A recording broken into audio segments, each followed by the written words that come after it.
Hello students.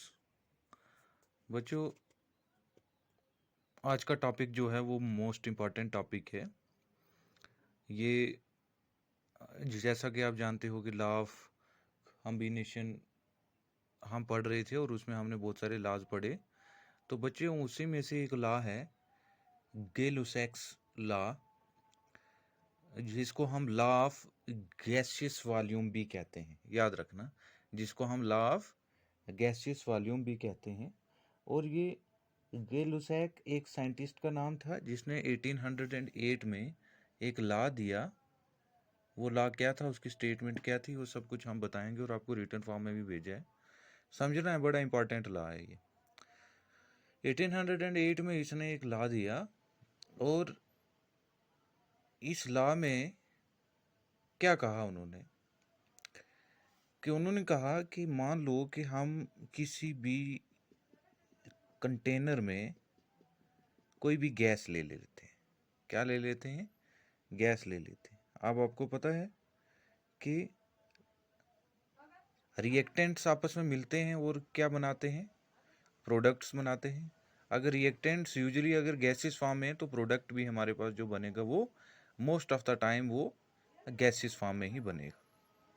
समझना है बच्चे आपने अच्छे से। तो क्या होता है कि वो इसमें एक गैस ले लेते हैं और इस गैस को, इस कंटेनर को सोर्स ऑफ हीट दे देते हैं। सोर्स ऑफ हीट दे देते हैं बच्चे। सोर्स ऑफ हीट मीन्स वो क्या दे रहे हैं, याद रखना, टेम्परेचर दे रहे हैं। क्योंकि सोर्स ऑफ हीट देंगे तो वो हीट एब्जॉर्ब होगी, तो उससे जो अंदर है वो टेम्परेचर जो है वो क्या होगा, इंक्रीज होगा। समझना है आपने अच्छे से।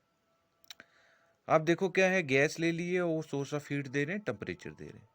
अब इस कंटेनर में कितनी वॉल्यूम है गैस की, याद रखना है, कितनी वॉल्यूम है गैस की, ये डिपेंड करता है कि इसमें number of moles of gas कितने हैं। एवोगाड्रोस लॉ के एंड में मैंने आपको बताया कि नंबर ऑफ मोल्स क्या होता है।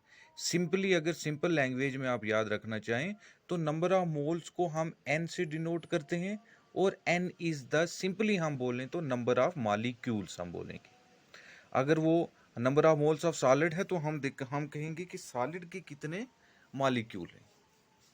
अगर number of moles of gases है तो हम कहेंगे कि गैसेस के कितने कितने मॉलिक्यूल्स हैं। तो यहाँ पे क्या है, number of moles of gases, तो हम कहेंगे कि गैसेस के कितने मोल्स हैं यहाँ पे। तो वॉल्यूम कितनी है, कितनी जगह गैस ने घेरी है, ये डिपेंड करेगा कि उसके नंबर ऑफ मोल्स कितने हैं। ठीक है बच्चे। तो हम क्या कह सकते हैं, याद रखना कि V is directly proportional to N। N is the number of moles. याद रखना है, N is the number of moles. हर एक चीज को हम डिस्कस करेंगे, लेकिन पहले आपको समझना है, N is the number of moles means volume of the gas is directly proportional to the number of moles of gases. कि जितने ज्यादा यहाँ पे गैसेस के वॉल्यूम जितने ज़्यादा यहाँ पे number of moles of gases होंगे, मतलब जितने ज़्यादा गैसेस के मॉलिक्यूल होंगे, उतनी ही ज़्यादा गैस की क्या होगी, वॉल्यूम होगी। और जितनी कम number of moles of gases होंगे उतनी कम क्या होगी, उतनी कम वॉल्यूम होगी। तो इसका मीनिंग यही होता है डायरेक्टली प्रोपोर्शनल का, कि जब ये बढ़ेगा तो ये भी बढ़ेगा, जब ये घटेगा तो ये भी घटेगा। मींस जब number of moles of gases कम होंगे तो वॉल्यूम भी गैस की कम होगी, और जब नंबर ऑफ मोल्स ज़्यादा होंगे तो गैसेस की वॉल्यूम भी क्या होगी बच्चे, ज़्यादा होगी। अब समझना है, उन्होंने क्या किया कि इस चीज़ का तो उन्हें पता चल गया कि जितनी ज़्यादा नंबर ऑफ मोल्स होंगे उतनी ज़्यादा वॉल्यूम होगी। अब क्या है कि उन्होंने जब इसको हीट किया तो ओबियस है गैस क्या करेंगे, इस हीट को एब्जॉर्ब करेगी, इस हीट को एब्जॉर्ब करेगी, टेम्परेचर इंक्रीज होगा। मींस टेम्परेचर इंक्रीज होगा तो इसके मॉलिक्यूल्स जो हैं गैस के, वो क्या करेंगे, हीट को एब्जॉर्ब करेंगे। शाबाश। अब आपने एक सिंपल सी चीज आपको पता है कि जब भी कोई चीज हीट को एब्जॉर्ब करती है तो उसकी एनर्जी क्या हो जाती है, इंक्रीज हो जाती है। तो अब इन मॉलिक्यूल्स की काइनेटिक एनर्जी इंक्रीज हो जाएगी। मतलब पहले ये मॉलिक्यूल रैंडमली मूव कर रहे थे, लेकिन अब जब इन्होंने हीट को, एनर्जी को एब्जॉर्ब कर लिया, तो ये मॉलिक्यूल्स की काइनेटिक एनर्जी बढ़ेगी। काइनेटिक एनर्जी बोले तो ये मॉलिक्यूल्स मूव करना शुरू हो जाएंगे, उसी को हम कहते हैं काइनेटिक एनर्जी। जब ये मूव करेंगे तो ये मॉलिक्यूल्स आपस में भी टकराएंगे एक दूसरे के साथ, उसको हम कहते हैं कोलिजन। और ये इस कंटेनर की वॉल के साथ भी क्या करेंगे, टकराएंगे, कोलाइड करेंगे। बच्चे समझ गए कि जो ही वो एनर्जी को, हीट एनर्जी को ऑब्जर्व करेंगे, मींस टेम्परेचर इंक्रीज होगा, तो गैसेस के मॉलिक्यूल्स जो हैं उनमें काइनेटिक एनर्जी आ जाएगी, मींस वो मॉलिक्यूल्स आपस में भी कोलाइड करना शुरू कर देंगे और उसकी कंटेनर की वॉल के साथ भी कोलाइड करना शुरू हो जाएंगे। तो क्या हो जाएगा, मींस गैसेस का प्रेशर जो है वो क्या होना, इंक्रीज हो जाएगा। क्या होगा, गैसेस, जब हम टेम्परेचर बढ़ रहे हैं तो गैसेस का प्रेशर जो है वो क्या होगा, इंक्रीज होगा। इस प्रेशर को कंट्रोल करने के लिए कि ये चीज ऊपर ना मूव करे, उन्होंने ऊपर क्या लगा दिया, एक पिस्टन लगा दिया।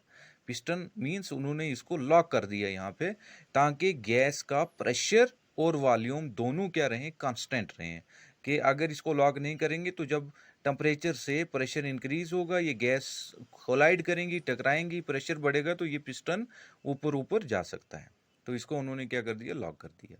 तो बच्चे समझ गए कि V is directly proportional to N, ये तो आपको पता चल गया। दूसरी चीज हमें क्या पता चली कि जब टेम्परेचर इंक्रीज किया तो प्रेशर बढ़ेगा, मतलब P इज प्रेशर। समझ गए, P is directly proportional to T, याद रखना है, P is directly proportional to T। के प्रेशर जो है गैसेस का वो डायरेक्टली प्रोपोर्शनल है किसके, टेम्परेचर के। कि जितना ज़्यादा हम टेम्परेचर को इंक्रीज करेंगे, इतना ज़्यादा गैसेस का प्रेशर क्या होगा, इंक्रीज होगा। और जितना टेम्परेचर कम होगा, गैस का प्रेशर क्या होगा, कम होगा। यही तो मीनिंग होता है डायरेक्टली प्रोपोर्शन का। और उसका मैंने आपको रीजन भी बताया, क्यों, कि जब टेम्परेचर बढ़ेगा तो कोलिजन बढ़ेगी, काइनेटिक एनर्जी बढ़ेगी, काइनेटिक एनर्जी से मॉलिक्यूल कोलाइड करेंगे, प्रेशर बढ़ जाएगा। ठीक है, तो इसीलिए उन्होंने क्या लगाया, ऊपर पिस्टन लगाया। समझ गए बच्चे, दोनों चीजें आपको समझ आ गई। अब P इज इक्वल टू, जब हम प्रोपोर्शनलिटी को हटाएंगे बच्चे तो क्या आता है, constant. P is equal to R T. R हम ऐसे भी लिख सकते हैं, P upon T is equal to R. और आर क्या हमारे पास, कांस्टेंट। आर क्या हमारे पास, कांस्टेंट ऑफ प्रोपोर्शनलिटी। तो हम लिख सकते हैं P upon T is equal to constant. समझना है आपने, P upon T is equal to constant. तो गैसे-लुसेक लॉ में क्या होता है कि प्रेशर भी कांस्टेंट होता है और टेम्परेचर भी कांस्टेंट होता है। बच्चे याद रखना है क्या, कि प्रेशर भी कांस्टेंट होता है और टेम्परेचर भी कांस्टेंट होता है। ठीक है, गे-लुसेक्स लॉ में, गे-लुसेक्स लॉ एप्लीकेबल ही वहां होगा जहां पे गैसेस का प्रेशर भी कांस्टेंट होगा और टेम्परेचर भी कांस्टेंट होगा, मतलब वो चेंज नहीं होगा। अब आते हैं हम गे-लुसेक्स लॉ की स्टेटमेंट पे। तो गे-लुसेक्स लॉ क्या कहता है, गे-लुसेक्स लॉ कहता है कि मान लो हमारे पास रिएक्टेंट है A plus B gives us C plus D. ठीक, मींस ये हमारे पास रिएक्टेंट होते हैं और ये हमारे पास प्रोडक्ट है। ठीक है, अब गे-लुसेक्स लॉ क्या कहता है कि अगर कोई ऐसी रिएक्शन हो रही हो कि जहां पे रिएक्टेंट्स किस फॉर्म में हो, गैसिस फॉर्म में, रिएक्टेंट किस फॉर्म में हो, गैसिस फॉर्म में हो, और कंडीशन क्या हो, कंडीशन ये हो कि प्रेशर भी कांस्टेंट हो और टेम्परेचर भी कांस्टेंट हो, वो चेंज ना हो, तो कहता है कि इन गैसेस के, जो रिएक्टेंट के अंदर गैसेस हैं, इनके अंदर एक सिंपल रेशियो होगी। अभी आपको सिंपल याद रखना है कि क्या होगी, एक सिंपल रेशियो होगी। सिंपल रेशियो कैसे आएगी, एग्जांपल में आपको पता चलेगा। कि वो कहता है कि जब रिएक्टेंट अगर गैसेस फॉर्म में है और प्रेशर और टेम्परेचर कांस्टेंट है, तो गैसेस के अंदर वॉल्यूम्स की रेशियो जो है वो क्या आएगी, सिंपल रेशियो आएगी। और वो साथ में ये भी कह देता है कि अगर रिएक्टेंट्स मिलके प्रोडक्ट्स बना रहे हैं और वो रिएक्टेंट्स अगर गैसेस फॉर्म में हैं, तो प्रोडक्ट भी अगर गैसेस फॉर्म में है, तो वो कहता है कि ना ही सिर्फ इनकी सिंपल रेशियो आएगी, बल्कि अगर प्रोडक्ट भी गैसेस फॉर्म में आ गया तो इसकी भी क्या होगी, एक सिंपल रेशो होगी। तो वो रेशो कैसे आएगी वो हम डिस्कस करेंगे बच्चे, इंपॉर्टेंट है, समझना है। तो बच्चे बहुत बहुत ध्यान से देखना है आपने। आप हम इसकी एग्जांपल को डिस्कस करते हैं कैसे। यहाँ पे हमारे बहुत सारे टॉपिक्स जो हैं वो क्लियर होंगे, तो आपको समझना है। H2 hydrogen gas plus Cl2 chlorine gas, ये दोनों आपस में कंबाइन कर रहे हैं और कंबाइन करके एक थर्ड गैस बना रहे हैं, दैट इज 2HCl, और ये भी किस फॉर्म में है, गैसेस फॉर्म में। समझना है आपने। और साथ में क्या है कि भाई टेम्परेचर भी कांस्टेंट है और प्रेशर भी आपका क्या है, और प्रेशर भी क्या है, कांस्टेंट है। कंडीशन ये है कि दो गैसेस मिल रही हैं, हाइड्रोजन और क्लोरीन, दोनों मिलके एक थर्ड गैस हाइड्रोक्लोरिक गैस बना रही हैं, और टेम्परेचर भी कांस्टेंट और प्रेशर भी कांस्टेंट है। तो भाई समझना है क्या है कि ये जो यहाँ पे हम रिएक्शन को बैलेंस करते हैं, इसको हम कहते हैं स्टिक्योमेट्रिक नंबर ऑफ मॉलिक्यूल्स, कि कितने मॉलिक्यूल्स हैं। ठीक है। और देखो, मान लो जब हम रिएक्शन को बैलेंस करते हैं तो हम क्या करते हैं कि जितने मॉलिक्यूल रिएक्टेंट्स में होते हैं उतने ही हम किस में करते हैं, प्रोडक्ट्स में करते हैं। तो हम यहाँ पे गेल-लुसैक्स लॉ में वॉल्यूम का ये गैस है, तो हम यहाँ पे वॉल्यूम की एनालिसिस करेंगे। अगर हम मोल्स की एनालिसिस करेंगे तो हम क्या मानेंगे कि यहाँ पे अगर 2 है तो हम मानेंगे 2 मोल्स। अगर यहाँ पे जैसे Cl2 है तो यहाँ पे कुछ नहीं दिया है, तो अंडरस्टूड सम सी चीज है, यहाँ पे क्लोरीन का एक मॉलिक्यूल है 1, तो 1 इसका क्या होगा, मोल होगा। अगर यहाँ पे कुछ नहीं दिया तो हम क्या कहेंगे कि H2 का एक मोल है। लेकिन यहाँ पे हम वॉल्यूम एनालिसिस कर रहे हैं, क्योंकि गे-लुसैक्स लॉ क्या है, लॉ ऑफ गैसेस वॉल्यूम के बेस के ऊपर है। तो यहाँ पे जो नंबर दिया गया होगा, जो स्टिक्योमेट्रिक नंबर होगा, उसको हम वॉल्यूम मानेंगे। उसको हम क्या मानेंगे, वॉल्यूम मानेंगे। अब वो वॉल्यूम हम किस में मानेंगे, वो यूनिट पे डिपेंड करता है। देखना, अब मान लो वहां यहाँ पे H2 है। अब H2 के साथ सिंपल सी चीज है कि हमें तो पता है कि यहाँ पे H2 का एक मॉलिक्यूल है। अब 1 को हमें लिखने की नीड नहीं होती, लेकिन यहाँ पे हम लिखते हैं आपको समझाने के लिए। इसी को हम स्टिक्योमेट्री कहते हैं, बैलेंस करने को। तो ये H2 का एक मॉलिक्यूल हो गया, Cl2 का एक मॉलिक्यूल हो गया, और दोनों ने मिलके क्या बनाया, 2HCl। ठीक है बच्चे। तो क्या मीनिंग हुआ कि 1 वॉल्यूम हाइड्रोजन का, ये जो नंबर है स्टिक्योमेट्री का, ये क्या है, 1 वॉल्यूम हाइड्रोजन का रेशियो 1 वॉल्यूम किसका, क्लोरीन का, हमें दे रहा है क्या, 2 वॉल्यूम HCl गैस का at constant temperature and pressure. इस नंबर से ही हम डिसाइड कर सकते हैं सब कुछ। अब मान लो हमें किसी का दिया होगा, वॉल्यूम दी होगी, मान लो इसकी वैल्यू दी होगी, हमें इसकी और इसकी फाइंड करनी है, या इसकी दी होगी तो हमें रिएक्टेंट्स की फाइंड करनी है। वो हम कैसे बेस पे फाइंड करेंगे वो देखना है आपको। इसमें बहुत सारे न्यूमेरिकल्स आते हैं। 1 वॉल्यूम मीन्स अगर ये मिलीलीटर में होगा तो 1 ml रेशियो 1 ml क्या आएगा, 2 ml। अगर लीटर में होगा तो 1 लीटर 1 लीटर 2 लीटर। ठीक है। मीन्स सिंपल अगर हम बात करें तो क्या हुआ बच्चे कि सिंपल हम इसका अगर फार्मूला निकालें, ऐसी रिएक्शंस का हम फार्मूला निकालें तो क्या आया, वाई लीटर हम मान लेते हैं, वाई लीटर, इसको हमने मान लिया 1 को वाई लीटर। तो यहां भी क्या है, 1 है, इसको भी हमने क्या माना, वाई लीटर। सॉरी, यहाँ पे प्लस नहीं है, ये क्या है, रेशियो होती है। ठीक है, वाई लीटर, क्योंकि 1 और 1 है, दोनों को हमने क्या लिया, 1 को हमने ले लिया वाई। ठीक है, और यूनिट ले लिया लीटर, या ml भी ले सकते हो, कुछ भी। क्या दे रहा है हमें, जैसे यहाँ पे 1 और 1 क्या दे रहा था, 2, तो यहाँ पे y और y आपको क्या देगा, 2y लीटर। ठीक है बच्चे। तो अब इसी फॉर्मूला से जो कि यहाँ पे जिससे हमने रिएक्शन बैलेंस की, और कंडीशन क्या होनी चाहिए, at constant temperature and pressure. हम क्या निकाल सकते हैं कि इस फार्मूला के बेसिस पे हम निकाल सकते हैं कि किस गैस की वॉल्यूम कितनी है और हमें किसकी दी हुई है। मान लो हम एक एग्जांपल लेते हैं, उस एग्जांपल के बेस पे हम सॉल्व करते हैं एक न्यूमेरिकल।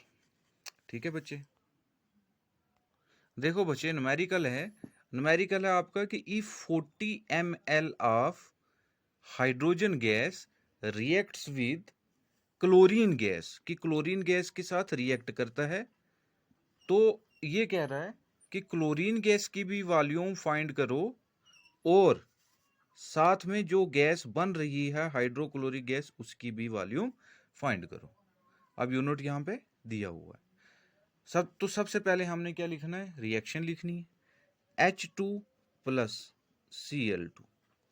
ठीक है, क्योंकि हाइड्रोजन गैस H2 की फॉर्म में होता है, क्लोरीन गैस Cl2 की फॉर्म में होता है, gives us HCl, hydrochloric gas. ठीक है, ये भी गैस में है, ये भी गैस में है, और ये भी गैस में है, at constant temperature and pressure. ठीक है, क्वेश्चन आपको दिया हुआ कि अगर 40 millilitre of hydrogen gas react करती है अननोन ml ऑफ क्लोरीन के साथ, तो बताओ कितने ml जो है वो हाइड्रोक्लोरिक एसिड मिलेगा, हाइड्रोक्लोरिक एसिड गैस मिलेगी। ठीक है, तो अब बात आ गई वही जो मैंने आपको पहले कही कि हमें इसके स्टिक्योमेट्री से, कि जो हम बैलेंस कर रहे हैं उसी से हमने फाइंड करना है। तो यहाँ पे क्या है बच्चे, देखो हमने इसको बैलेंस, सबसे पहले रिएक्शन बैलेंस होनी चाहिए, तो हमने यहाँ पे टू लगाया है, तो रिएक्शन क्या होगी, बैलेंस होगी। तो यहाँ पे क्या आ रहा है, अब देखो 1 ml ये है, या अभी हमने यहाँ पे ये किया, देखो हमने क्या किया कि या ये अगर ml में है तो क्या आएगा, 2 ml आएगा, मतलब y litre gives us 2y litre, या y ml gives us 2 ml, क्योंकि दोनों का स्टिकोमेट्रिक जो है वो हमने यहाँ पे लिखना है। ठीक है, तो रिएक्शन ऐसी है कि इसका स्टिकोमेट्रिक यहाँ पे 1 है, यहाँ पे भी 1 है, और यहाँ पे भी, यहाँ पे 2 है। ठीक है, तो मीन्स H2 हमारे पास दिया हुआ है कितना, 40 ml। H2 हमारे पास कितना दिया हुआ है, 40 ml। तो अभी हमने फार्मूला में क्या निकाला कि जब ऐसी कंडीशन हो 1 1 और 2 वाली, तो y लीटर, फिर क्या है, रेशियो y लीटर के जितना पहले वाला रिएक्टेंट होगा उतना ही क्या होगा, दूसरा वाला जो है वो रिएक्टेंट होगा। मींस अगर H2 40 ml है तो Cl बच्चे कितना होगा, 40 ml होगा। क्यों, फार्मूला हमने निकाला कि जब ऐसा केस है कि 1 1 2 वाला। ठीक है, तो मींस अगर A हमारे पास y लीटर है तो B भी हमारे पास क्या होगा, y लीटर होगा। अब रिएक्टेंट तो मिले, तो प्रोडक्ट क्या है, 2yl, प्रोडक्ट क्या है 2। ठीक है, तो y क्या है हमारे पास, y 40, y हमारे पास क्या है 40 गिवन है, तो 2yl मतलब 2y क्या हुआ, 40 इंटू 2 कितना हो गया, 80, तो कितना आ गया 80 ml। ठीक है बच्चे, आ गया ना यहाँ पे 40, अगर ये 40 दिया हुआ इट मीन्स ये भी 40 होगा, और ये कितना होगा इसका डबल इंटू 2, तो 80। तो इससे हमें पता चल गया कि अगर हाइड्रोजन 40 ml है तो इट मीन्स क्लोरीन भी 40 ml होगी, और हमने निकाल लिया कि इसमें हाइड्रोक्लोरिक गैस जो होगी वो कितनी होगी, 80 ml होगी। बच्चे समझ गए आप। एक एग्जांपल बच्चे और देता हूं तो आपको ज़्यादा समझ आएगा। देखो मान लो हमारे पास एक गैस है कार्बन मोनोऑक्साइड गैस, ये आपके नीट के पॉइंट ऑफ व्यू से most important carbon monoxide gas react कर रही है ऑक्सीजन गैस के साथ at constant temperature and pressure, तो वो बना रही है हमारे पास CO2। तो हमें यहाँ पे अगर इनकी मान लो इसकी वॉल्यूम दी गई है, या इसकी वॉल्यूम दी गई है, या इसकी वॉल्यूम दी गई है, तो हमें बाकी की फाइंड करनी है। तो उसके लिए हमें सबसे पहले फार्मूला डिजाइन करना पड़ेगा। तो फार्मूला डिजाइन करने से पहले आपको क्या करना है, इस रिएक्शन को स्टिकोमेट्रिक बैलेंस करना है, इसकी वॉल्यूम को बैलेंस करना है। तो हम इस रिएक्शन को बैलेंस करेंगे तो क्या हो जाएगा कि हम यहाँ पे क्या लिखेंगे, 2 लिखेंगे। ऑब्वियस सी बात है, रिएक्शन तो बैलेंस करना आता ही है, क्योंकि यहाँ पे O2 है, तो यहाँ पे भी हमने क्या किया, इसको बैलेंस किया, ये 2 हुआ, और यहाँ पे भी हम क्या करेंगे, 2 करेंगे। तो अब रिएक्शन क्या होगी, बैलेंस होगी। देखो यहाँ पे ऑक्सीजन 4 है, यहाँ पे 2 और 2 4 हो, और यहाँ पे कार्बन 2 है, और यहाँ पे भी कार्बन कितने हैं, 2 हैं। यहाँ पे ऑक्सीजन कितने हैं, अंडरस्टूड सी चीज है कि यहाँ पे ऑक्सीजन क्या है, 1 है। अब हमने इसका फार्मूला डिजाइन करना है। तो जैसे हमने यहाँ पे फार्मूला डिजाइन किया था, 1:1 रेशो का क्या आया था, 2। अब यहाँ तो वैसा केस नहीं है, यहाँ पे क्या है, 2:1:2 ऐसा केस है, तो हमें इसका निकालना है। लेकिन सबसे इंपॉर्टेंट चीज क्या है कि आपने बैलेंस सही किया हो। ये हमने वॉल्यूम मान लिया।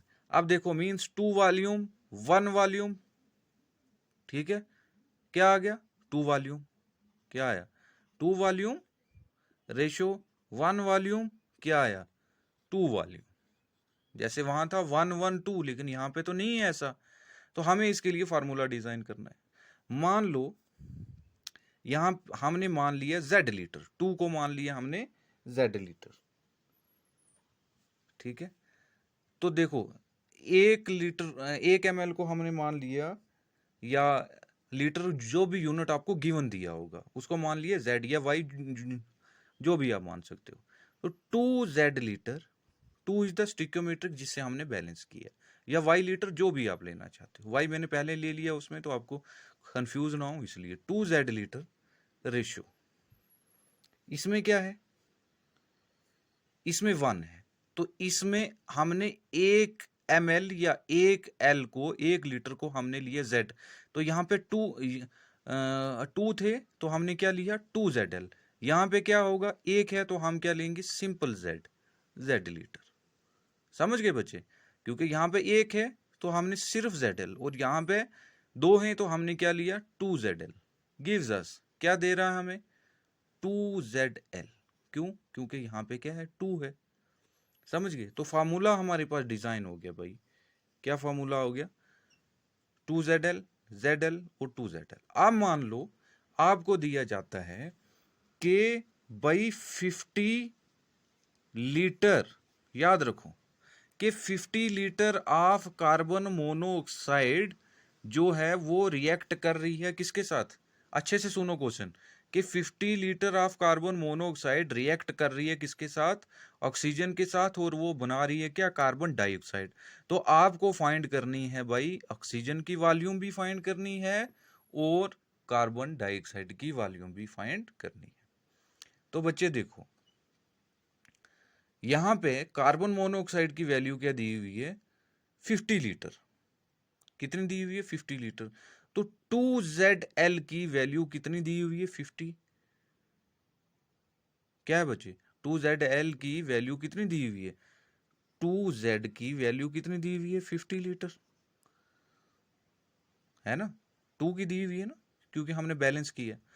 तो एक Z की कितनी होगी, Z इज इक्वल टू 50/2, क्या आ जाएगा, 25 लीटर। ठीक है, तो अगर हमारे पास कार्बन मोनोऑक्साइड 50 लीटर है, तो ऑक्सीजन कितनी होगी, Z लीटर, और Z की वैल्यू क्या निकाली है हमने, 25। तो इट मीन्स हमारे पास ऑक्सीजन की जो निकली वो क्या होगी, 25 लीटर। ठीक है बच्चे, और अब हमने कार्बन डाइऑक्साइड की निकालनी है। तो कार्बन डाइऑक्साइड का क्या निकला है बच्चे, 2Z। क्या है, 2Z। तो 2Z मीन्स एक Z की 25 निकली, तो 2Z की कितनी निकलेगी, उसके साथ मल्टीप्लाई करेंगे, 25 इंटू 2, तो 50 लीटर। तो देखो सिंपली हमने फाइंड कर लिया। आपको कुछ नहीं करना है, आपको सिंपल जो रिएक्शन आपको जो दी गई होगी उस रिएक्शन को बैलेंस करना है। उसको बैलेंस करने के लिए जो आप नंबरिंग यूज करोगे, याद रखना जहां पे कुछ नहीं है वहां पे 1 यूज करना है। उसी नंबरिंग को आपने वॉल्यूम मान के अपना फार्मूला डिजाइन कर लेना है, और उस फार्मूला के डिजाइन पे आप अननोन रिएक्टेंट या प्रोडक्ट की वॉल्यूम को फाइंड कर सकते हो। तो बच्चे ये मैंने कुछ चीज़ें जो हैं वो आपके लिए सॉल्व की हैं। ज़्यादा तो हम वीडियो में नहीं कर सकते, मैंने कुछ चीज़ें जो हैं वो रिटन फॉर्म में आपको भेजी हैं। उन चीज़ों को आपने फाइंड आउट करना है और सॉल्व करना है, फिर आपको जहाँ से भी इशू होता है आपको समझ आना चाहिए, मुझे लगता है। Thank you.